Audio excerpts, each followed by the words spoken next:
Você sabia que a inflação, além de corroer o seu poder de compra, impacta muito nos seus investimentos?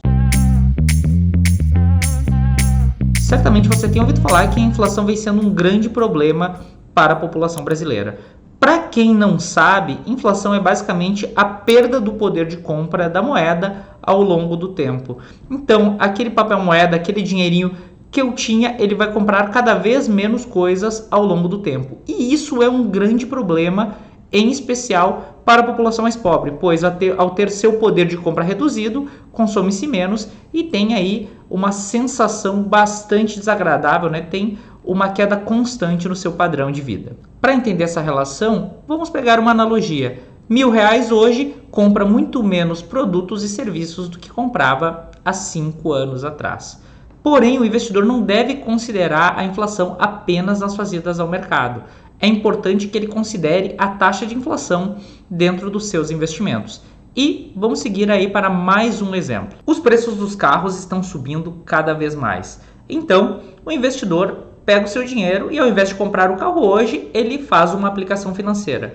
Dentro de alguns meses, ele resolve que vai comprar este carro. Se o rendimento desse dinheiro for acima da valorização que o carro novo teve nessa janela de tempo, o investidor vai ter efetivamente ganhado dinheiro e ainda vai poder comprar seu carro. Mas existe também um cenário que é bem parecido com o atual, onde a aplicação financeira não conseguiu acompanhar a valorização dos carros. Nesse cenário, o investidor perdeu dinheiro, ele deveria ter comprado o carro num primeiro momento. Então, ele perdeu seu poder de compra e talvez nem possa comprar o carro ao final da aplicação. É por isso que, para uma diversificação interessante, é importante que o investidor não tenha apenas ativos atrelados ao CDI ou atrelados à Bolsa de Valores, mas que também tenha ativos atrelados à inflação, os famosos títulos de IPCA+, e outras alternativas. Para os investidores que são extremamente conservadores, nós podemos trabalhar aí com as notas do Tesouro Nacional Série B, os famosos títulos de inflação. Eles vão ter um retorno atrelado à inflação mais uma taxa pré-fixada, por exemplo, IPCA mais 4. Se o investidor tiver aplicado esse dinheiro e em um ano corrente a inflação for de 5%, o investidor vai ter um retorno de aproximadamente 9%. Se a inflação for de 10%, vai ter um retorno de aproximadamente 14%, ou seja, sempre um retorno atrelado à inflação, mais aquela taxa pré-fixada. Sendo que o ponto mais interessante dessa aplicação é que a garantia, o lastro da operação, é dado pelo governo federal, que é considerado hoje o menor risco da economia brasileira. Para aquele investidor que quer correr um pouco mais de risco, mas também não abre mão de uma certa segurança, nós temos os títulos privados bancários, que são CDBs, LCIs e LCAs. Esses são títulos que eles podem vir atrelados à inflação. Geralmente eles pagam uma taxa acima dos títulos públicos federais e, além da segurança do banco, o investidor também conta com a segurança do Fundo Garantidor de Créditos.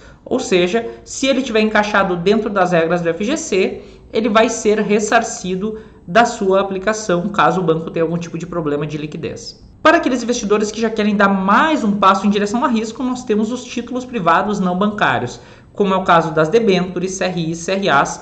São títulos mais longos, onde o investidor ele vai financiar empresas que podem ser do agronegócio, do setor imobiliário ou outras, no caso de debêntures. São títulos mais longos na média que os CDBs, porém muitos deles têm isenção fiscal e acabam tendo uma taxa superior à dos CDBs, principalmente por trabalharmos com prazos mais dilatados. Então, se o investidor tiver uma boa assessoria ou tiver uma boa noção de diversificação e de alocação de recursos, essa pode ser sem dúvida uma ótima alternativa. E para finalizar, nós temos os fundos de investimento imobiliário. Fundos de investimento imobiliário são ativos de renda variável que representam imóveis ou dívidas imobiliárias e são transacionados na Bolsa de Valores.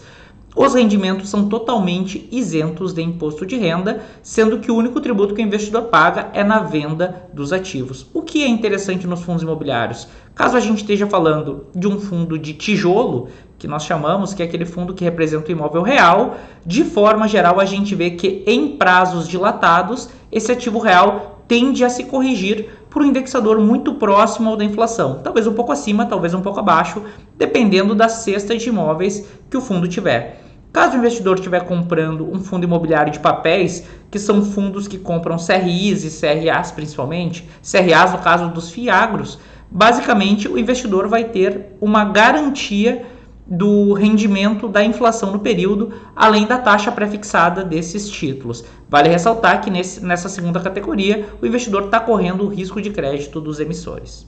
Se você quiser saber como se posicionar em momentos de volatilidade, entre em contato com os nossos assessores, que o link está aqui embaixo na descrição do vídeo.